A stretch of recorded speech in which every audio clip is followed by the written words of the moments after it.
You think you know Martin Scorsese? Well, here's some things you may not have known about the Goodfellas director. Martin Scorsese was not a healthy child growing up due to his asthma. He could not participate in sports or physical activities. Because of this, his parents, both actors, and his older brother would take him to see movies as an activity instead. This sparked the young Scorsese's passion for films. As a teenager, Scorsese would frequently rent the only copy of Powell and Pressenberger's The Tales of the Hoffman from a rental shop that only had one copy. He was only one of two people who would frequently rent the reel, the other being George A. Romero. Despite his love of films, Scorsese initially wanted to be a priest while he was still attending high school. He even went to seminary school, but was kicked out for roughhousing. He went on to NYU's University College of Arts and Science, earning a BA in English, and afterward an MFA from NYU's School of the Arts. His first feature-length film, released in 1967, was entirely black and white and titled I Call First. It was later retitled Who's That Knocking at My Door? It starred both of Scorsese's parents. It was met with extremely positive reviews upon its debut at the Chicago International Film Festival.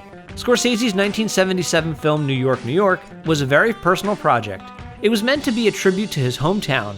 It was his first big-budget venture, as well as his first box office failure. Critics cited its lack of on-location shots as a hindrance. Due to the failure of this film, Scorsese fell into a very deep depression. At the time, he was also battling an intense cocaine addiction. It was actor Robert De Niro who helped Scorsese out of his depression.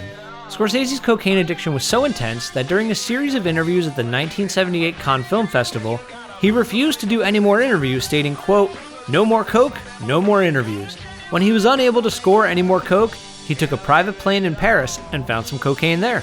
De Niro and Scorsese have collaborated on several films. Their working relationship is described by Scorsese as being very deep and symbiotic, as they are often able to communicate without speaking. Though in recent years they have worked on fewer projects together, Scorsese continually shows his scripts to De Niro and asks for input, even though De Niro may not be officially involved in the project. During the 1970s, Scorsese struggled with intense superstition. Some of these superstitions he later attributed to his intensive Catholic upbringing.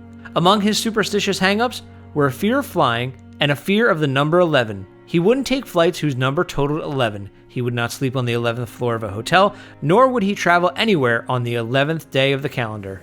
Scorsese is a firm believer in telling his own story through his movies. Many of his scripts are inspired by his past, namely having grown up in an extremely Catholic family, as well as growing up in New York. This also lends to the tonal feeling of the film. Quote, "I'm not interested in a realistic look. Not at all, not ever. Every film should look the way I feel." And here's a bonus one. Scorsese has been nominated 8 times for Best Director. He is the most nominated living director.